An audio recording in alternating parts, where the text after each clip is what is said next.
Hi there, Randi Green here. Okay, now we are at that level. We have talked about living on the subsidiary timeline, within the base program, what we can do to arrange ourselves in a manner so that we can do the work, which we talked about are all about honoring the blueprint, using our consciousness to transform the energy that this reality is made of.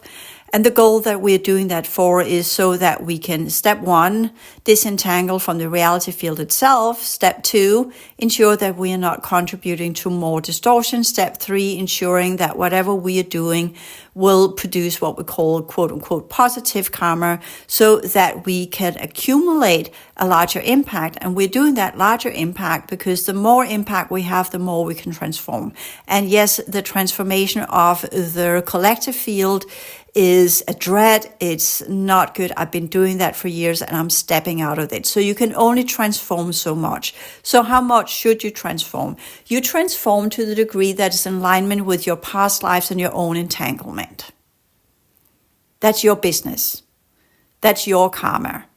You're not allowed, quote unquote, due to the blueprint and the setup of the reality field, to entangled in a way. Let's just put it this way. That's the wrong way to put it. You deal with your own entanglement. That's your web. Whether or not there's another web next to you with another spider in it. I know this is a little bit of picture, but you can also call it like rings in water. So your impact is that rock that's been thrown into the water, and the rings you create is your entanglement. That's your rings, that's your impact. Then another stone is thrown in nearby, and that creates ripples that impact your ripples. So you are now in what we call an interference pattern. So the two rocks or the two stones have been thrown in at the same time, and there's an interference pattern between you and the other person.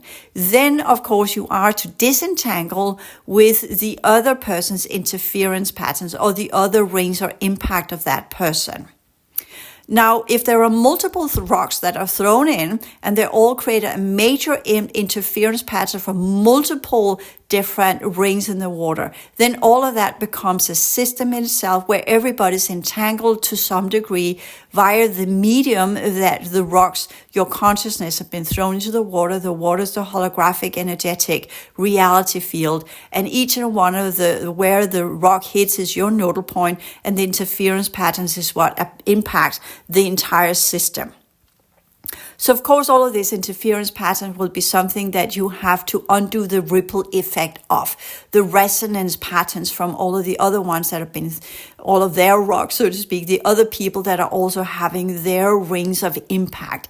These rings of impact is your holographic energetic architecture that is built up in rings, as I talked about in the transformative energy system and all of the other courses that goes with that. The entire transformative energy system, all about these rings and how they impact and how you are to work with them and what is in these rings and how you deal with these rings. And that's a lot of clearing work which must be done. Once you have done that, then you will discover that your rings will still be there, but they will be more subtle. And as they become more subtle and purified, they are in a different vibration. And as they are in a different vibration, they no longer get entangled or into interference patterns with the other rings that will then become a system in itself, and you will segregate from it.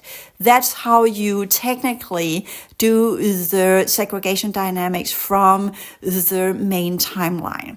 You get so purified and have high standards and work with your energy system in a manner so it no longer vibrates on the same level as the main timeline. And that's all of the teachings that I've given you and all the practicality and all of these things. And once you're there, then you're in your own interference pattern, and you are solely, independently accountable for your own energy system on the subsidiary timeline. On the subsidiary timeline, we technically no longer interfere with each other because we get more and more in what we call having the imprint of our consciousness structure.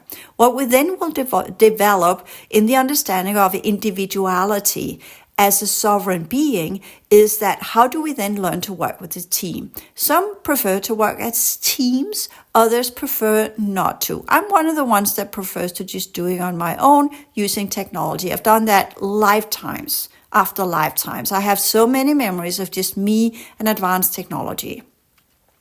I travel in and out of systems. I take on human lives and other life forms to interact and engage with different systems to derive and understand certain sciences and dynamics of these different systems, to develop different complexity rates that are then aligning with my core consciousness structures, from where I understand how to go back to another system and disengage and disentangle. My entire life journey since this system began to fail or go into decline was to disentangle myself from it, because I could see where it was all going. So it's a very complex piece of work to disentangle from an entire solar system. It's not just about this life on this planet, it's the entire solar system. At least that is what it is for me. So with that understanding, it's also clear that the dynamics of what we're dealing with must be understood, and how each system has its own blueprint. And some of these blueprints, they overlap, they cross each other due to the similarity in vibrational rate. And that's part of some of the reasons why I've been dragged into certain artificial levels of reality for whatever reason and purposes, and due to different imprints and choices and all of these things which we are working our way through. And years ago, I thought that was the same for everybody. Today, I know, no, we have our own sovereign energy field. Once we begin to segregate, then it's more or less what's in our own field that we are dealing with. So even though we're seeing it as a reality impact, and it feels as if we're part of worlds, and we then think this is the black swan, this applies to everybody, then we understand, no, it doesn't. It doesn't apply to everybody. It applies to us. And we take that responsibility and accountability and clean up our own mess, in the understanding of that when we do so, it's no longer just about the planetary grid, then it suddenly also becomes the solar grid. And that's why I'm doing the Pillar Project. And then it becomes the cosmic grid. And then we go back to the original level of our eternal being that spilled over and came into this as consciousness, working with the blueprints of different reality configurations to transform energy and develop complexity in our consciousness structure. So that's the big thing of it. And others will put a different level of interpretation into this, more or less emotional, all depending on what makes us feel good. That's part of our emotional field. Our interpretations will be in alignment with our different thought processes and how we see ourselves. But that's not what I wanted to talk about. That's what I wanted to talk about here was actually, so if the blueprints are limited, what is it that, let's put it this way, I need to find the right words here. So the future humanities that were left, what's left of the technology, is a specific type of infusion that supports what we could call a controlled, but in a positive manner, unfolding of some of the blueprints. And let me explain what that means, because that's very technical. In the first run through, as you know, the things we are, again, for those of you who have forgotten this or have not done a facilitator material or have listened or whatever it is, I can't remember where I put it because I put so much information out there. It's either part of the constructive energy work or it's part of the facilitator course material. Okay, I just cut out what I said, so this is a different tone. But going back to the controlled blueprint, the first run through is now the main timeline, and that whatever attempts the future humanities did completely collapsed and faltered with the 2024 election. And that means that part of the future humanities have been tied into subgroups within the hidden hand. Let's just put it that way. And of course, as we know, with all different groups that are here, there are the pro and the against. And they are split up in different types of dynamics, which I don't want to go into here because it's not interesting. It's just whatever that is. It ties back to the original bifurcation of consciousness that happened within the true humans and the humanoids. So everything is just a mirror of that to some degree. So whatever comes up will always go into what goes more in the direction of the true human consciousness structure, or the one that goes more in alignment with the humanoid consciousness structure. So we now know these dynamics. Let's not get surprised here and try to find reasons and the whys and the hows and whatever. It goes so far back. It's pretty simple. You can read about that in the book, The Souls of Humanity. So it's there. So we know that these dynamics, they ripple throughout different dimensions, but it's the same idea that goes over and over again in different variations, in different forms, in different categories, to different degrees, with different energies and within different blueprints, all trying to correct itself. Because to be honest, from the get-go, the diversion and divisions into true human and humanoids was a distortion of the original blueprint. It was never meant to be that way. It was to be the original 12 lineages that moved in different groups throughout the universal structure. But as you know from the book, The Souls of Humanity, the original true humans, they began to segregate, and there was a huge portion that wasn't able to follow the dynamics that came from the spillover of the previous universal cycles. And that created a schism, a split, a kind of a bifurcation to begin with already within the original system. And that group that didn't go along and wasn't ready to elevate, they became the humanoids. So already there, from the previous universal cycle, they had the dynamics of being laggards, of not following the trajectory of the collective, were already becoming what we call heavy and creating sub-universes where they were pushed into pockets of more dense energy, because already did that in previous universal structure, or were more inclined to use technology, and by that stopped the progression of consciousness, etc., etc. So these are just the same things that play over again and again and again. That's the root.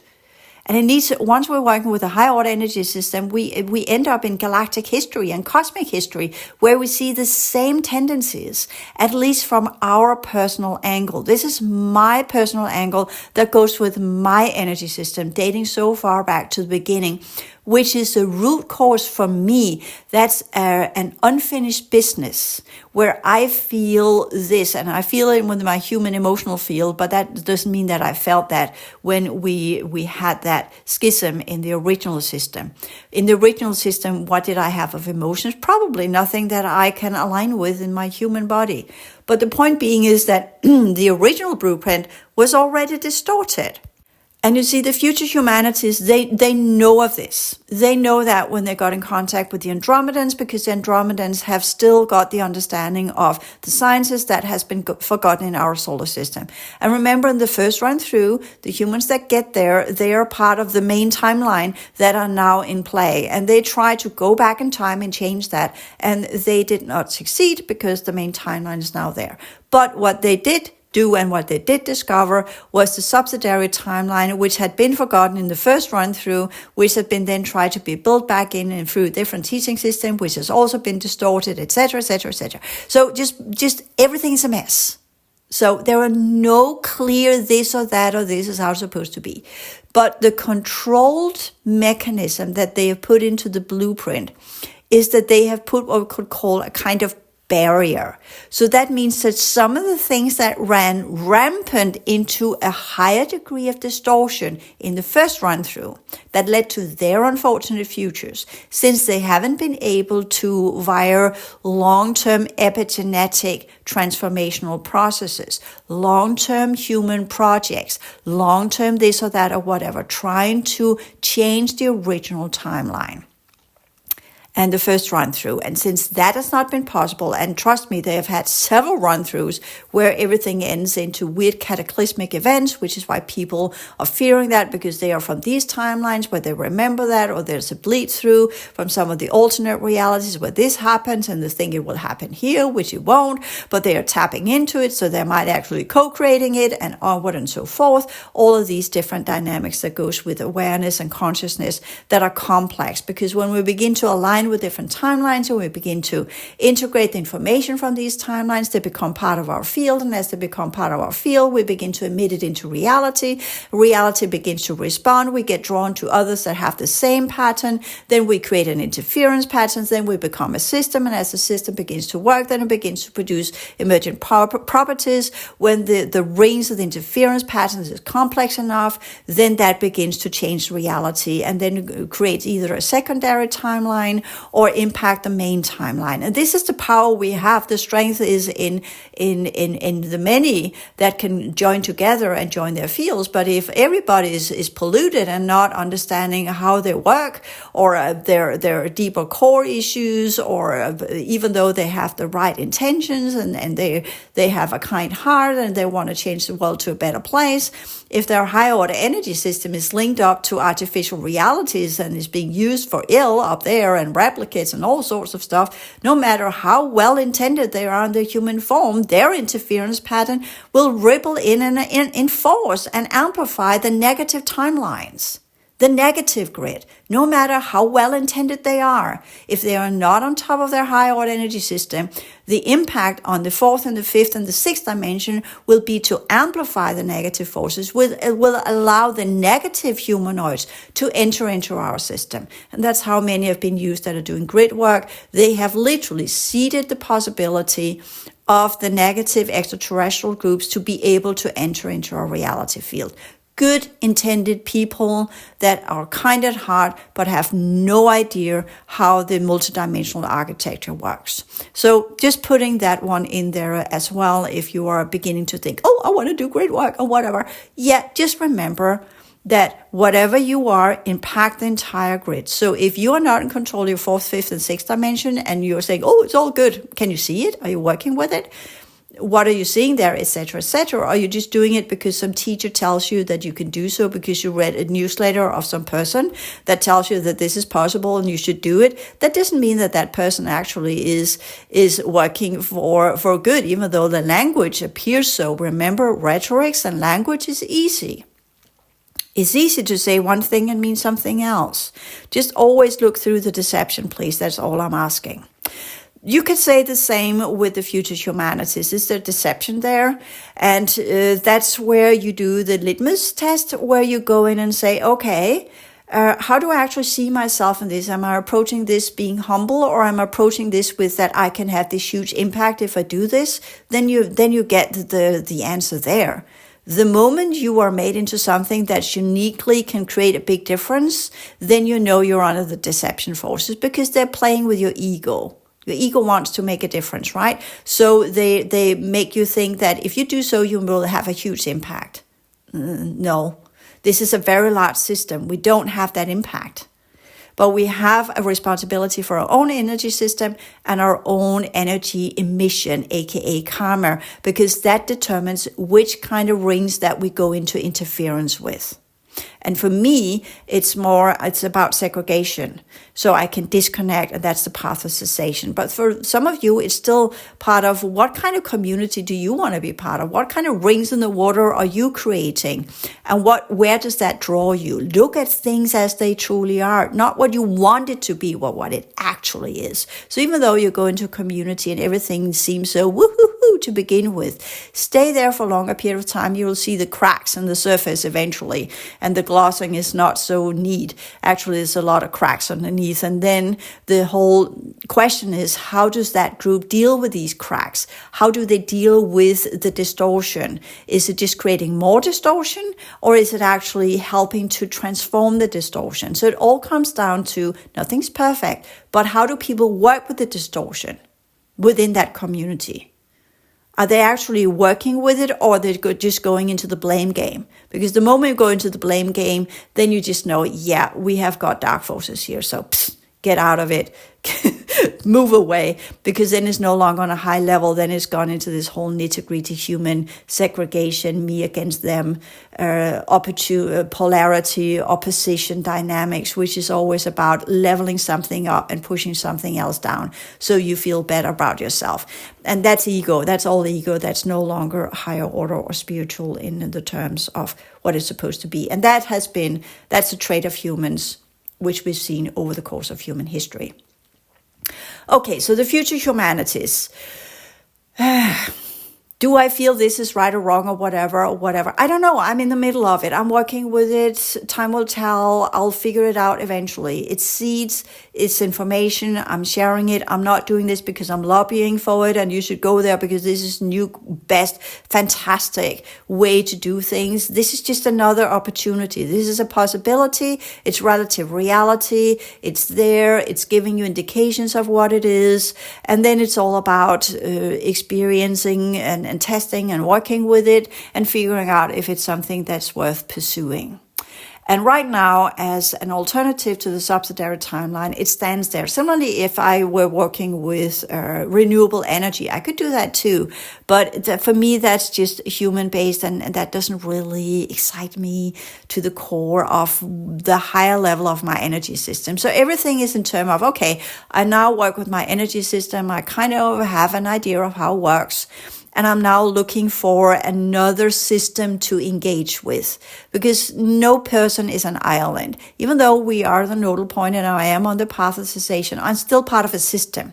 And that's in the holographic energy system as well, as part of the Pillar Project, as part of the Ancient One, as part of the universal structure. You have to be part of a system, a reality, for you to continue to progress. You can't just go, there's nowhere where you can just be you. You're always part of a system. So you have to acknowledge that system and choose that system and say, I want to go into that system or I don't want to go into that system.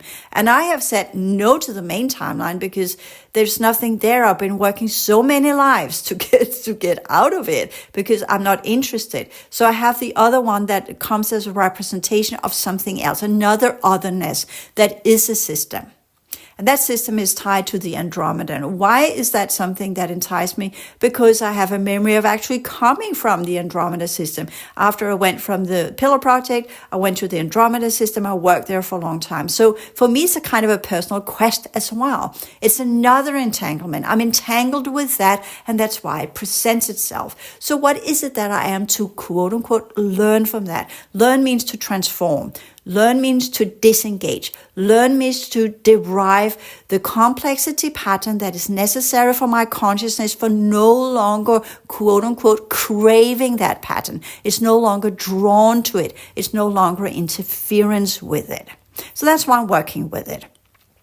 And once I get that, it will vanish and fade away, and I'll no longer be drawn to it. It will no longer vibrate in the same way. There will no longer be a resonance pattern, and I will no longer be aligned with it whatsoever. And then I'll stop getting information.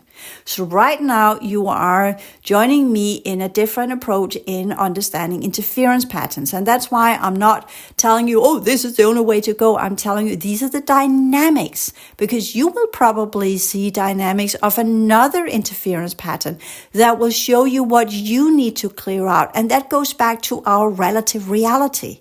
What we perceive, outer and inner, are in alignment with our interference patterns. They are in alignment with what we need to either clear out and let go of, or purify and upgrade. So it doesn't really matter what we come in contact with. We are in contact with it because it vibrates similar to our energy system.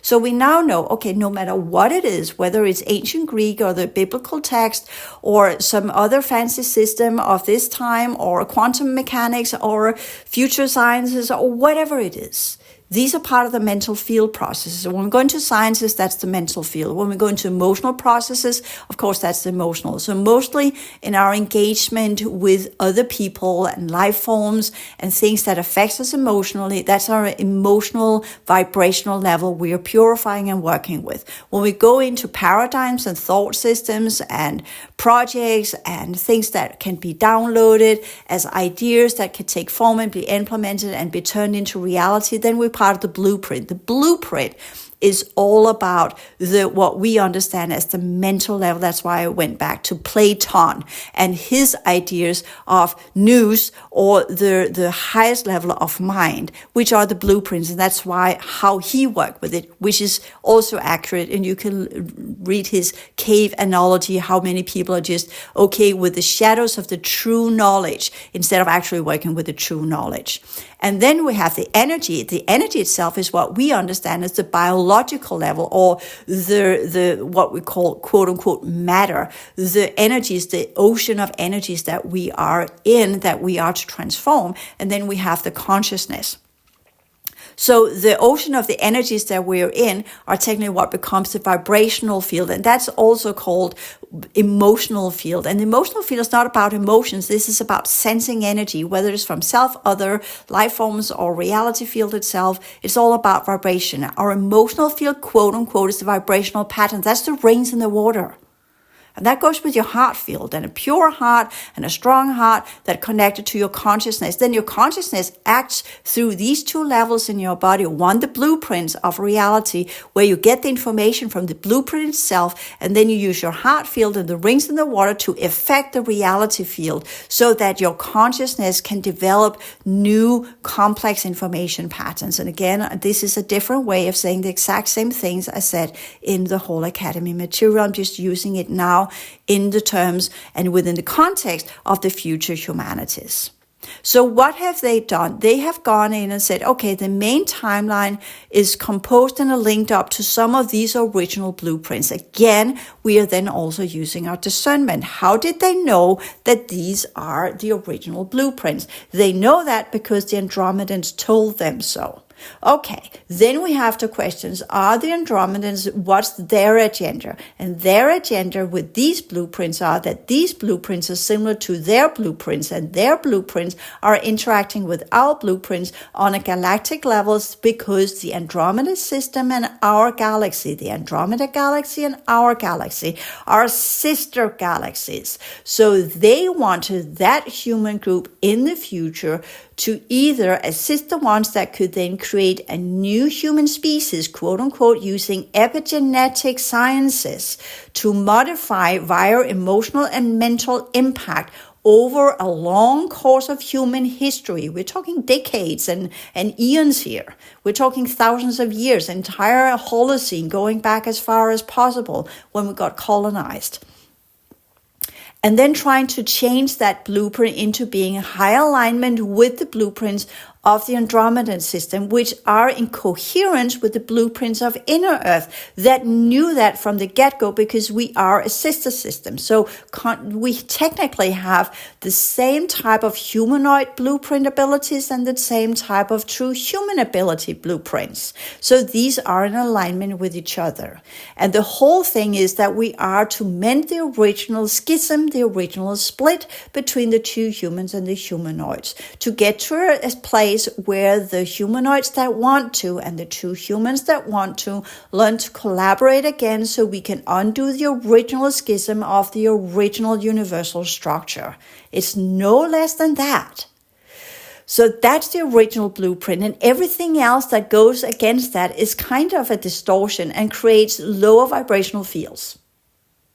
So for us to truly be in alignment with the true blueprint, we have to get up in the 6th dimension.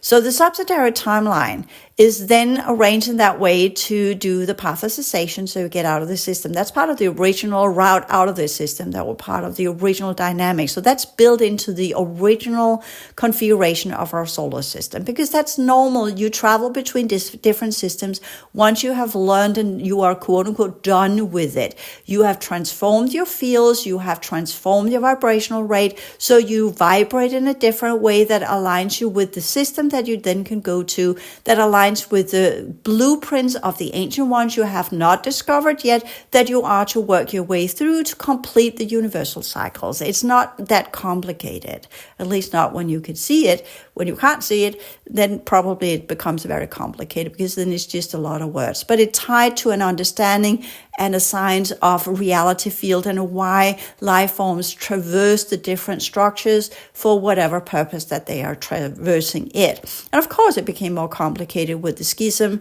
that then turned into 2 different subgroups within the original 12 lineages, where we no longer just had 12 lineages of true humans. Now we suddenly had 24 lineages, of which 12 were true human lineages that were following the blueprint of the ancient ones, and 12 lineages that were slightly different and that were working with technically creating distortion of the original blueprint, to alter things, to hold things back, to delay, to create their own worlds, to tamper with the original structure, to try to pretend that they were the new ancient ones, that they could create new blueprints and create new worlds and new universes and do whatever they wanted to do as little obstinate brats that wanted to do something else. And sorry, I'm just saying it that way, because that's my hurting. That's what I have of the original schism. I've got anger there.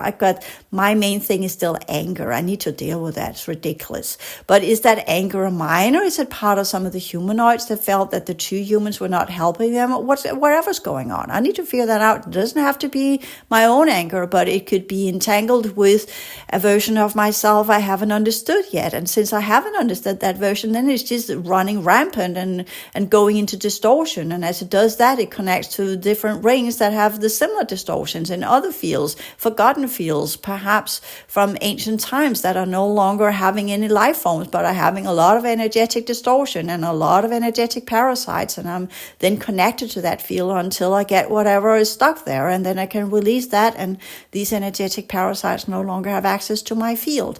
And that's how it works. It's just how it is.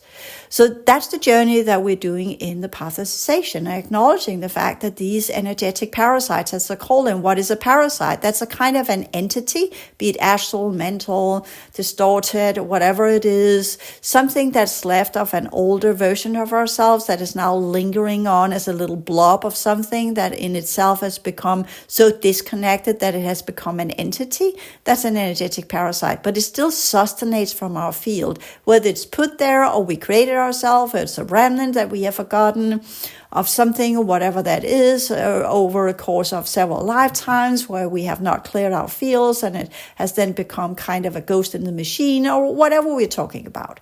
So that's also the investigation that we have. So the control blueprints is that they have done, and control sounds so negative. So we can say they have ensured that it's kind of the perimeter of the blueprint only allows for certain levels of engagement. That's the way I best can put it. And that goes with energy. We're seeing the same dynamic in the cell that has the membrane. We're seeing it in many different systems. There is this membrane around things so that the core dynamics are preserved. And then only if you have the correct vibration or the correct composition, then you get through the gate system of the membrane. And the same with the blueprints on the subsidiary timeline for the rise blueprint of potential. They are estimating around 10,000 people that will become part of that future to begin with, that will then work with the original blueprints of the Andromedan system. But it has the twist of what we call that civilization marker that our planet has developed into in that group. And they will then later on travel into different groups or whatever that is. And I can't see that because I'm not part of that diversion or bifurcation that will happen later on to these 10,000 peoples. All I can see is that I'm hooked on the Andromedan blueprint because that aligns with my past.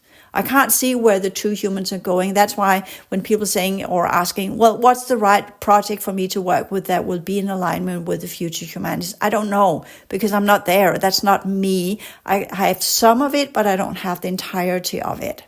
So I can only share what I know of the Andromedan alignment and the blueprints there and what that is and what these projects are. And as I keep saying, my project is all about clearing out what I have been engaged with. It's not because I have this grand idea that if I can create something, then the whole world will change. That's never been my job. That's never been my goal either. I'm just fully aware of that as I trot along the path.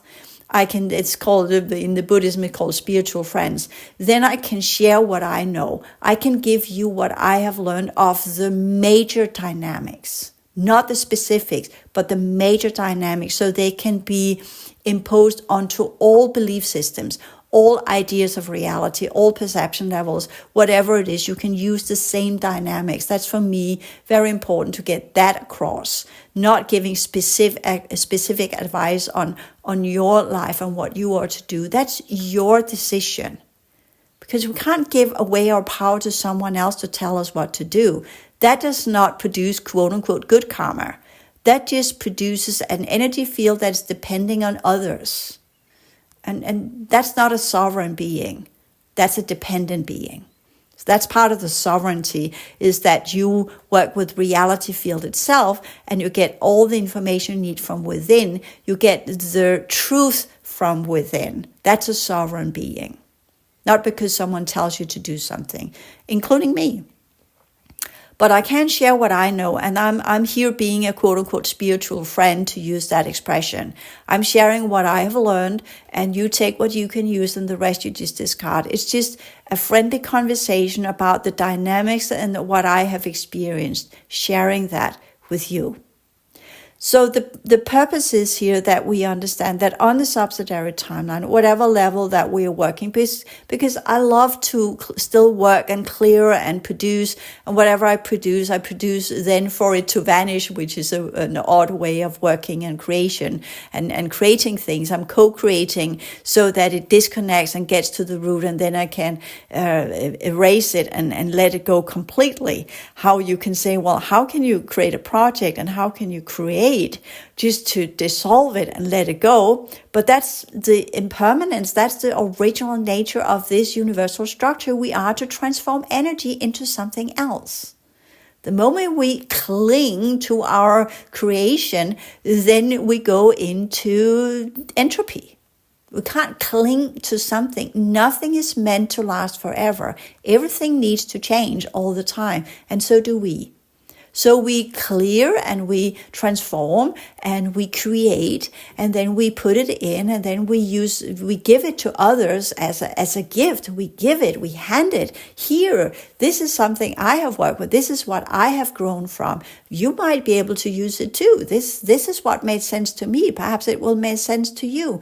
And then we give it as a kind of a donation of our knowledge to others freely, because we no longer have use of it as kind of a giving over, but it's still valid. It still has a purpose and a meaning for others that might choose to walk along that path, that portion of the path, using that understanding to get where they need to go until they disengage. And then they're no longer on that vibration. They let that go because their own pattern then begins to vibrate in a different way. And then they're drawn to other pools of energy and consciousness and blueprints where they then excel in whatever it is that they need to excel in. And that's a universal structure too.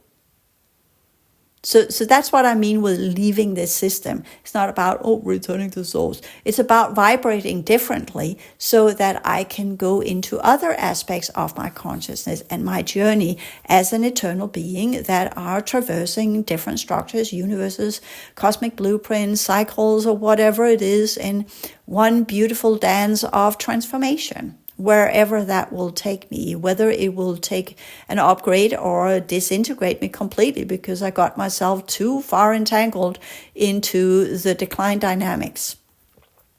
And I honor that too. If I'm entangled in the decline dynamics, I decline. I just erase everything and let it go and see it turn into nothingness. And if there is any viable rate left in me, as in energy that transform and upgrade, then I'll begin to vibrate in that. And then I'm pulled into a reality section where it's about creating and adding and create complexity and progress and put something in. So it's this dance between decline and rise, between erase and create, between creating and decreating, constructing and deconstructing, being and non-beingness, perceiving and no perceiving. We hear this is echo of the Buddhist teachings. Either way, I think that's kind of what I wanted to say today. I know there are not as much concrete examples of, how am I to be on the cessation path and at the same time still co-create in the world? You're co-creating because you're exploring different aspects of the blueprints, that you are seeing if you can use these blueprints to transform energy through your creations. You are co-creating to unfold the potentials of the blueprints following the holographic teaching system, that is, or the inbuilt information systems that are part of these blueprints. And you're using the energies of your surroundings to funnel through these blueprints so they come into manifestation in whatever form that is, depending on the energies and the blueprints you engage in. It could be just on the mental level, or it could be on the emotional level. It doesn't matter. And you are doing all of your little different exercises, whatever that means, energetically awarely, if that's a word, consciously, and you understand what you're doing. You see, the purpose is that you learn to understand what you are doing. And once you understand what you're doing, then you have learned your lesson. Then you see how things work, how they operate, the dynamics, how it works, the level of transformation, if it leads to distortion or if it leads to upgrading. And then you have learned that lesson, then you let it go. And then you put what you have learned, onto other blueprints, which you then unfold in a new pattern, in a new construct. And that's also part of the Changemaker material. I talk about these patterns already there, and the energy work or the energy construction work. So that's part of how you use your eternalness into co-creating and discreating, into using these blueprints of the ancient ones for the highest good of the many. And then you give freely, or you put it in an exchange rate that makes sense.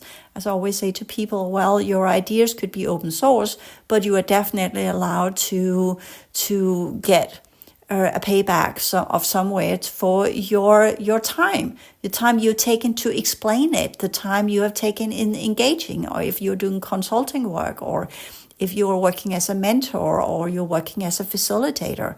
The time that you use to talk to people about this, so they get a firmer grip on it, so that they get a stronger understanding of who and what they are and feel more confident within themselves. The time you take to assist others to become more sovereign beings, there's an exchange rate there. And that's okay, because we are in a world where you still have to pay your bills and get food on the table. In another reality where money wasn't the exchange rate, well, then food and housing would be just as good. Right? So it doesn't have to be that way. We might go into a future where that's possible, where nobody gets paid anymore, where everybody understands that food and housing and all this is part of the society itself, and that's just what you get. But what you then do is that you work for progression, you work for science, you work to create a better society, you work to create a better world. And that's how we live. It doesn't have to be this way. That's part of the distortion. But that's also distortion that can be cleared out eventually, however that is playing out, however that is, as when you retire, for instance, all depending on where you are and in what country and so forth. Then there is this support from society itself, because you have paid your dues, so to speak. So you retire, and then the state will take care of you the rest of your life. So that's also possible. That's a version of that as well.